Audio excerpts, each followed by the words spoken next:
DNA मित्रों, आज आपको यह भी समझना चाहिए ईरान को यह फांसी कितनी महंगी पड़ सकती है। इस फांसी के बाद एक तरफ अमेरिका को ईरान पर हमला करने का बहाना मिल गया, दूसरी तरफ ईरान में मस्जिदों में आग लगाने वाले विरोध प्रदर्शनों का दौर फिर से शुरू होने वाला है। ईरान के निर्वासित क्राउन प्रिंस रेजा पहलवी ने दुनिया भर में ईरानी नागरिकों से नरसंहार के खिलाफ विरोध प्रदर्शन की अपील की है। इस अपील पर दुनिया भर के ईरानी नागरिक शनिवार और रविवार को अलग अलग देशों में प्रदर्शन करने वाले हैं। यानी ईरान की सरकार के खिलाफ वैश्विक माहौल तैयार होने वाला है। इसी दौरान ईरान के अलग अलग शहरों में जारी प्रदर्शनों के भड़कने की आशंका है, क्योंकि अली रहबर की फांसी की खबर के बाद ईरानी नागरिकों का गुस्सा काफी बढ़ गया है। इस बीच जिस कैरियर स्ट्राइक ग्रुप के ईरान की तरफ जाने की जानकारी ट्रंप ने दी, वो भी 24 घंटे में ईरान पहुंच सकता है। अब आप सोचिए, एक तरफ दुनिया भर में ईरानियों का प्रदर्शन चल रहा होगा, ईरान के अंदर आग लगी हुई होगी और अमेरिका का सबसे घातक कैरियर स्ट्राइक ग्रुप भी मिडिल ईस्ट में मौजूद होगा। ये वक्त ईरान के लिए कितना भारी पड़ सकता है, आज आपको अमेरिका के इस कैरियर स्ट्राइक ग्रुप की ताकत को भी समझना चाहिए और उस आर्माडा के बारे में भी जानना चाहिए जिसका जिक्र ट्रंप के उस बयान में था, जिसे हमने आपको थोड़ी देर पहले सुनवाया था। आर्माडा एक साथ चलने वाला विशाल और संगठित नौसैनिक बेड़े को कहते हैं, जो युद्ध या दबाव बनाने के लिए तैनात होता है। यानी आर्माडा एक तैरता हुआ वॉर बेस है, जिसे अमेरिका ने ईरान पर संभावित हमले के लिए भेजा है, जिसमें कई एयरक्राफ्ट कैरियर हैं, युद्धपोत और सबमरीन शामिल हैं। अमेरिका के आर्माडा का जो कैरियर स्ट्राइक ग्रुप सबसे पहले ईरान पहुंच रहा है, उसका नाम यूएसएस अब्राहम लिंकन है। आज आपको इसकी ताकत के बारे में भी पता होना चाहिए। इस कैरियर स्ट्राइक ग्रुप में एक न्यूक्लियर एयरक्राफ्ट कैरियर है। एयरक्राफ्ट कैरियर वो विशाल युद्धपोत होता है जिसमें अटैक करने वाले फाइटर जेट्स मौजूद रहते हैं। इस कैरियर स्ट्राइक ग्रुप में लगभग 5 मिसाइल डिस्ट्रॉयर भी शामिल हैं। डिस्ट्रॉयर उस तेज और फुर्तीले युद्धपोत को कहते हैं जो नौसैनिक बेड़े को दुश्मन के विमान, मिसाइल और पनडुब्बियों से बचाने के लिए तैनात रहता है। ये एयर और मिसाइल डिफेंस सिस्टम से लैस होता है और पूरे कैरियर स्ट्राइक ग्रुप की ये रक्षा करता है। मिसाइल डिस्ट्रॉयर के साथ 2 क्रूजर्स भी इस कैरियर स्ट्राइक ग्रुप के साथ मौजूद हैं। क्रूजर्स वो युद्धपोत होते हैं जिन्हें कैरियर स्ट्राइक ग्रुप का दिमाग कहा जाता है। ये समुद्र में सैकड़ों किलोमीटर तक नजर रखते हैं और क्रूजर्स ही तय करते हैं एयरक्राफ्ट कैरियर में मौजूद फाइटर जेट कहां और कब हमला करने जाएंगे। कैरियर स्ट्राइक ग्रुप के साथ कम से कम एक अटैक सबमरीन भी मौजूद रहती है, जो समुद्र के अंदर मौजूद खतरों पर नजर रखती है। इसके अलावा USS Abraham Lincoln aircraft carrier में 50 से 60 लड़ाकू विमान और हेलीकॉप्टर्स भी तैनात हैं, जिसमें अमेरिका के स्टेल्थ फाइटर जेट F-35C शामिल है। ये फाइटर जेट परमाणु हमला करने में भी सक्षम है। इसके अलावा अमेरिका के F-18 सुपर हॉर्नेट लड़ाकू विमान भी इस एयरक्राफ्ट कैरियर पर तैनात है। यूएसएस अब्राहम लिंकन में E-2D हॉक आई विमान भी मौजूद है। इनका काम समुद्र में दूर तक निगरानी करना है, यानी ये लक्ष्य और संभावित दुश्मन दोनों की पहचान करते हैं। अमेरिका के कैरियर स्ट्राइक ग्रुप के साथ एक इलेक्ट्रॉनिक वॉरफेयर विमान EA-18G ग्राउलर भी चलता है। इसका काम दुश्मन के रडार सिस्टम, एयर डिफेंस और कम्युनिकेशन को जाम करना है, यानी ये विमान दुश्मन को अंधा कर देता है।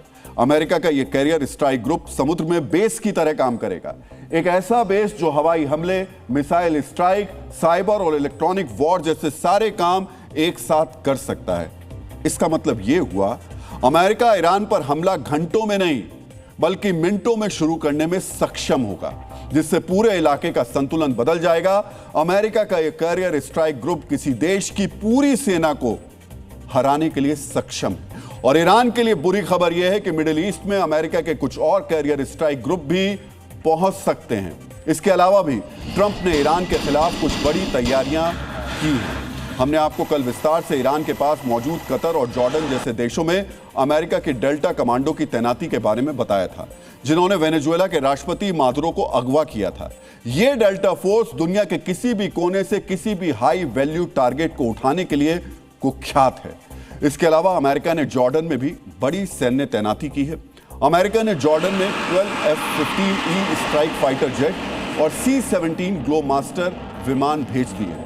जॉर्डन में लगभग 3000 से 4000 अमेरिकी सैनिक भी तैनात हैं। इस वक्त मिडिल ईस्ट में लगभग 40,000 अमेरिकी सैनिकों की मौजूदगी है, जो किसी भी वक्त एक्शन के लिए तैयार है। इसके अलावा अमेरिका ने मिडिल ईस्ट में बड़ी संख्या में एयर डिफेंस सिस्टम, और इंटरसेप्टर मिसाइल्स भेजी हैं ताकि ईरान के संभावित जवाब को नाकाम किया जा सके। और इस सारी तैनाती में अमेरिका के अरबों डॉलर रोज खर्च हो रहे हैं। मतलब अमेरिका सिर्फ डराने की नहीं, बड़े एक्शन की तैयारी भी कर रहा है। लेकिन अमेरिका ने सिर्फ ईरान की घर के अंदर और बाहर से ही घेराबंदी नहीं की है।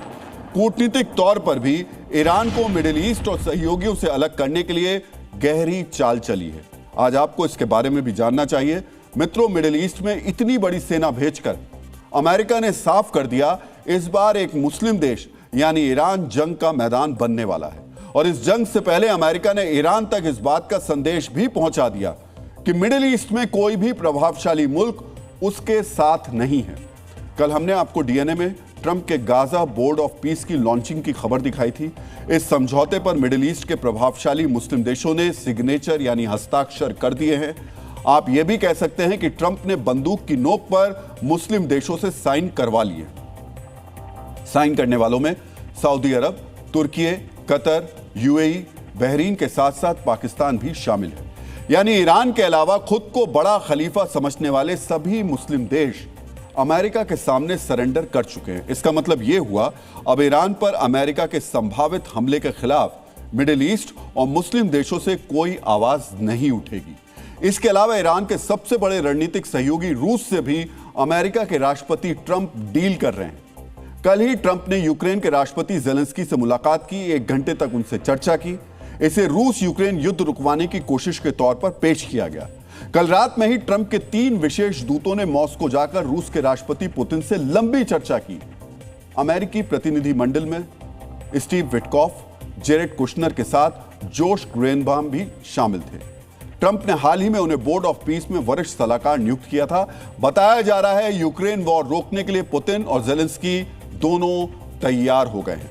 जिस वक्त आप डीएनए में खबर देख रहे हैं, उसी वक्त यूएई के अबू धाबी में रूस, अमेरिका और यूक्रेन के प्रतिनिधियों की बैठक भी चल रही है। पश्चिमी मीडिया के मुताबिक पुतिन से ट्रंप के दूतों ने सिर्फ यूक्रेन वॉर की ही नहीं, ईरान की भी चर्चा की है। क्योंकि अमेरिका के संभावित हमले पर पुतिन न्यूट्रल भी रहे तो ईरान का लंबे वक्त तक टिकना नामुमकिन हो जाएगा। इससे ईरान की जवाबी क्षमता 40% तक कम हो जाएगी। क्योंकि ईरान रूस के एयर डिफेंस सिस्टम S-300 का इस्तेमाल करता है। रूसी इंटेलिजेंस और ट्रेनिंग सपोर्ट के बिना ईरान का कमांड, कंट्रोल और युद्ध समन्वय बिखर जाएगा। नतीजा यह होगा कि ईरान सिर्फ मिसाइलों पर निर्भर रहेगा। इससे अमेरिकी स्ट्राइक रोकने की क्षमता बहुत ही कम रह जाएगी। अब ईरान को सिर्फ चीन से उम्मीद है, जिसके 16 कार्गो विमान पिछले कुछ दिनों के अंदर तेहरान में लैंड हुए हैं। इसके अलावा ईरान के प्रॉक्सी हुती ने भी ईरान पर हमले की स्थिति में पलटवार की धमकी दी है। ईरान ने भी डिफेंस और अटैक की तैयारियां शुरू कर दी हैं, लेकिन अमेरिका के सामने बिना किसी बड़े सपोर्ट के उसका टिकना बहुत ही मुश्किल है।